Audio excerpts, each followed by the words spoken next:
to stimulate some conversation on development and union in the Caribbean.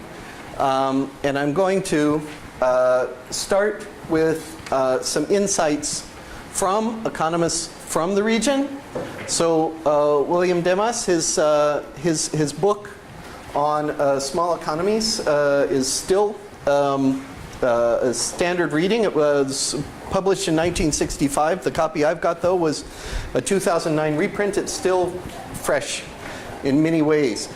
And he pointed out that economic development leads to increased GDP per capita, but not necessarily vice versa. So you can't say that because a country has high GDP per capita that it necessarily is well developed. And instead, you need a transformation of the economy. And he was focusing very much on manufacturers.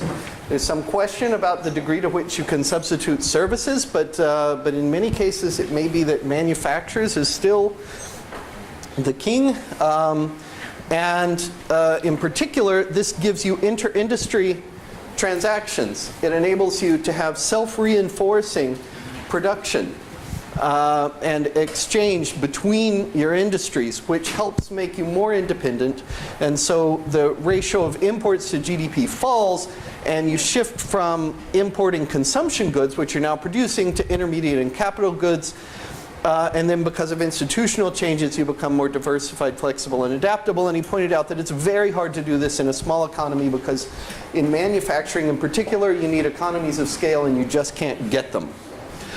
Economic integration and cooperation can help to overcome this. And in 1965, he said that it's urgently needed in the region. Norman Girvan, who I really wish could have been with us today, and we all do, pointed out that integrated initiatives in the region were motivated mainly by the same points that were made by William Demas. Overcome the constraints of small size. But it hasn't been achieved, although there have been many, to the extent that was originally envisaged by Demas and others. He described it as a work in progress. It hasn't had a significant, so there is a certain amount of integration and cooperation, but hasn't had a significant impact on the regional economic development. And he was developing a thesis in this paper that there's a tension between the non-orthodox theory, so including the idea that market mechanisms aren't going to be suitable for small island states. But then when you get down to it and you start to actually implement something, you get an orthodox implementation. So there's a mismatch between those. And what is needed is some clarity on the nature of the development strategy that the economic integration is meant to serve. So this is these are voices from the region. Like I said before, there's an extensive literature, as I'm sure many of you are aware of. A lot of the interesting theoretical work took place in the Caribbean on small economies. Can I stop you? You may stop me. And so that's naturally the place to start. I am next going to show some work that was carried out by people at Harvard, MIT, and Northeastern University that was looking at precisely this idea of structural change and the role of manufacturers in structural change. And I didn't know it when I was putting the presentation together initially, but it turns out that Crystal was actually involved in that project. So this is an application to the Caribbean. Can I go? Ah, thank you. Okay, perfect timing. So the idea is this.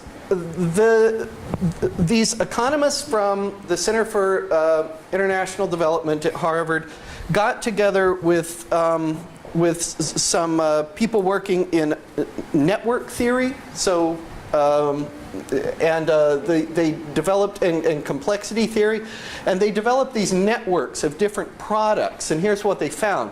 I mean, so first of all, this is well established. It was certainly what Demas was talking about.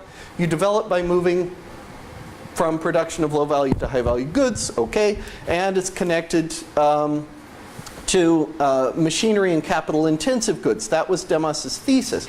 Well, they're saying, yes, you can see it in this network. There's a dense central core where it's easy to shift to producing other products because you have a flexible set of capabilities that you can transfer from one to the other.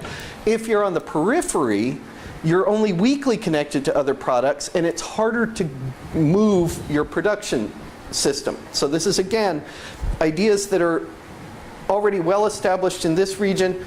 Yes, you've got substantial industrial development in Trinidad and Tobago, but it's really centered on oil and gas.